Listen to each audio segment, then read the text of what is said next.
We stand at the crossroads of history, teetering on the edge of a new era. As we crossed the threshold of the year 2000, we believed that a new chapter would unfold. Yet, here we are, decades later, still entangled in the remnants of the past century. The world has transformed in many ways: technology, communication, the global interconnectedness of our lives. But in one profound aspect, we remain still. We haven't ascended. The dawn of the millennium was meant to symbolize a turning point, not just in the passing of time, but in our collective spirit.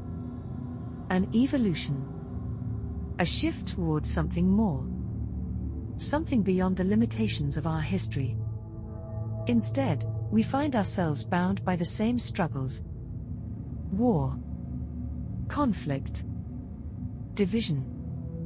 And above all, we continue to use one another, relying on the labor and suffering of some to uphold the comfort and progress of others. It is here, in this moment, that we must ask ourselves, why? Why have we failed to move beyond this? Why, with all our advancements, are we still locked in the same cycles? The answer may lie in a truth too often overlooked.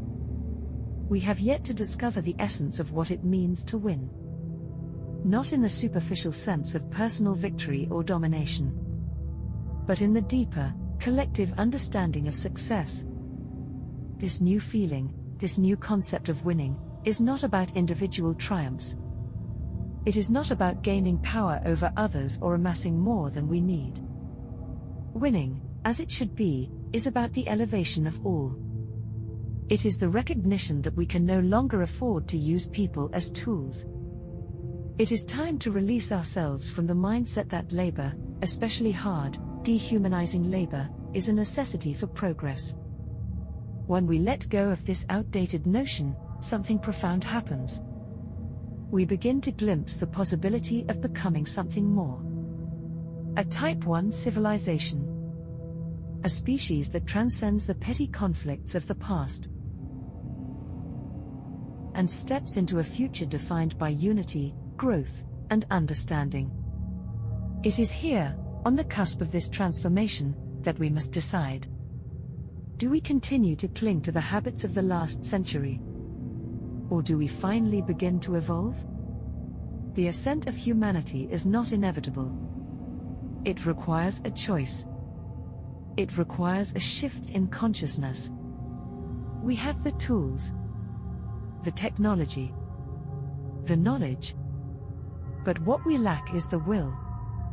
We have yet to embrace the full potential of what we could become. Imagine a world where no one is exploited, where no one is used as a means to an end, where the advancement of the human species is driven not by competition, but by collaboration. This is the essence of winning. Not for the few, but for all. This is what it means to evolve, to ascend. But how do we get there? How do we, as a species, make the leap from where we are to where we need to be? It begins with a change in perspective. It begins with the recognition that the systems and structures we have relied upon for so long no longer serve us. We must move beyond the idea that growth and progress are measured solely by economic gain, by power over others, by the accumulation of material wealth. True progress is measured by the well-being of all. True progress is when we no longer see ourselves as isolated individuals, but as interconnected parts of a greater whole. We are on the verge of something incredible. The opportunity to evolve, to ascend, is right in front of us. But it will not happen by accident. It will require effort.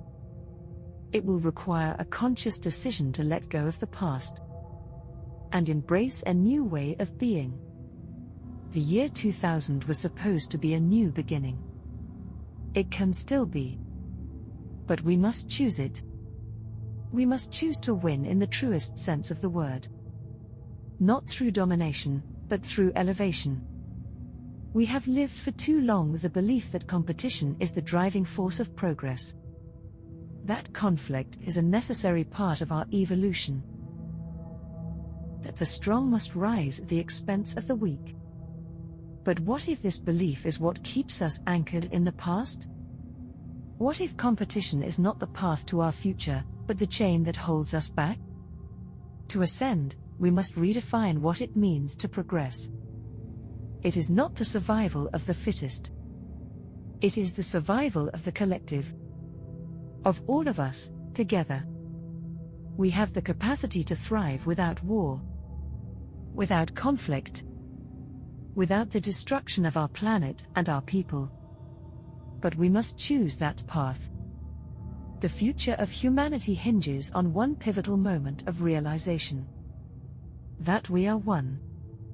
That the suffering of one is the suffering of all.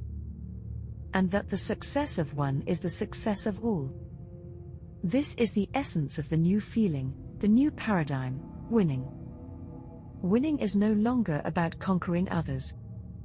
It is no longer about accumulating more resources than we need. It is about creating a world where everyone has enough. Where everyone can contribute, grow, and thrive. Where no one is left behind. Imagine a society where our technology is not used to divide us, but to unite us. Where our advancements are not weapons of destruction, but tools of creation. Where progress is not measured in economic terms, but in the well-being of every human being. This is the world we can build. This is the world we must build. To ascend, we must also confront the systems that keep us stagnant. We must recognize that many of the structures that govern our lives are relics of a bygone era. Systems built on inequality, on exploitation, on division. These systems cannot be reformed. They must be transformed. Replaced with new systems. Systems that are built on collaboration, on fairness, on mutual respect, on the understanding that we are all interconnected. This is not a distant utopia. This is a reality that we can create, if we choose to. But it begins with a change in consciousness. It begins with each of us recognizing our role in the collective evolution of humanity. What if we could harness our collective potential for good? What if we could direct the energy we spend on conflict and competition toward creation and cooperation? What kind of world could we build if we stopped seeing each other as enemies, and started seeing each other as partners in the great project of humanity's ascent? The truth is, we have everything we need to evolve. We have the technology. We have the knowledge. We have the capacity to create a world that works for everyone. But what we lack is the vision. The courage to imagine a future that is different from our past. We are still living in the shadow of the 20th century. Still fighting the same battles. Still trapped in the same cycles. But the 21st century holds the promise of something more. If we choose to let go of the past, if we choose to embrace a new way of being, we must ask ourselves, what kind of world do we want to live in? What kind of species do we want to become? Are we content to remain stuck in the patterns of the last century? Or are we ready to ascend? To evolve into something greater? Something more connected? Something more conscious? The choice is ours. It always has been. We are standing on the edge of a great transformation. The beginning of a new chapter for humanity. But we must make the choice to step forward. To release ourselves from the chains of the past. And to embrace the possibilities of the future. This is the essence of winning. It is not about defeating others. It is about uplifting everyone. It is about recognizing that our true potential lies not in our ability to conquer, but in our ability to create, to collaborate, to to build a world where everyone can thrive. The 21st century is our opportunity to finally transcend the limitations of the past, to stop repeating the mistakes of the last century, and to start building a future that reflects the best of what we can be. A future where we are no longer divided by fear, by greed, by the need for power,